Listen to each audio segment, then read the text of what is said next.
Pan India మార్కెట్‌లో ఓ రేంజ్‌లో అభిమానులు ఆసక్తిగా ఎదురుచూస్తున్న మోస్ట్ అవైటెడ్ సినిమాల్లో ఐకాన్ స్టార్ అల్లు అర్జున్ నటించిన 'పుష్ప 2' ఒకటి అని చెప్పాలి. కాగా ఈ సినిమాపై ఉన్న హైప్ వేరే. కానీ ఈ క్రెడిట్ అంతా దాదాపు అల్లు అర్జున్‌కే అంతా ఇస్తున్నారు. కానీ Allu Arjun and Chitra unit మాత్రం 'పుష్ప' క్రెడిట్‌ని మాత్రం తమ దర్శకుడు సుకుమార్‌కే అందిస్తున్నారు.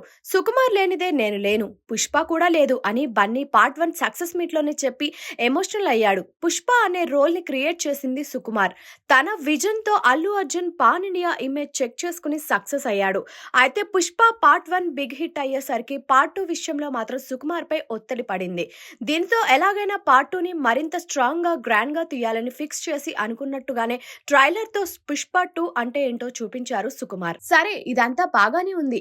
కానీ 'పుష్ప 2' కోసం అల్లు అర్జున్ ఏకంగా 300 కోట్ల రెమ్యునరేషన్ తీసుకుంటున్నాడని వచ్చిన పలు వార్తలు ఓ రేంజ్‌లో షాక్ ఇచ్చిన సంగతి తెలిసిందే. తాజాగా 'పుష్ప పార్ట్ 2' కోసం దర్శకుడు సుకుమార్ తీసుకున్న రెమ్యునరేషన్ అంటూ ఓ షాకింగ్ ఫిగర్ ఇప్పుడు వినిపిస్తోంది.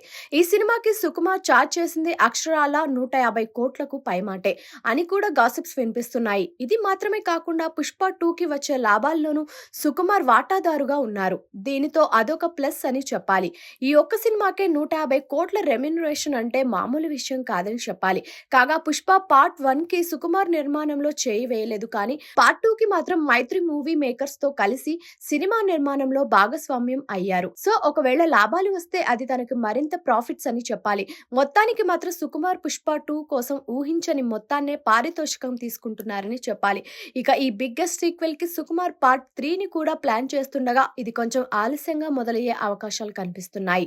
'పుష్ప 2'లో national crush Rashmika Mandanna heroine గా నటించగా young beauty Sreeleela special song చేసింది. అలాగే దేవిశ్రీ ప్రసాద్ సంగీతం అందించిన ఈ సినిమా ఈ డిసెంబర్ 5న ప్రపంచ వ్యాప్తంగా ఏ ఇండియన్ సినిమా రిలీజ్ కాని విధంగా అత్యధిక స్క్రీన్స్ లో విడుదల కాబోతుంది.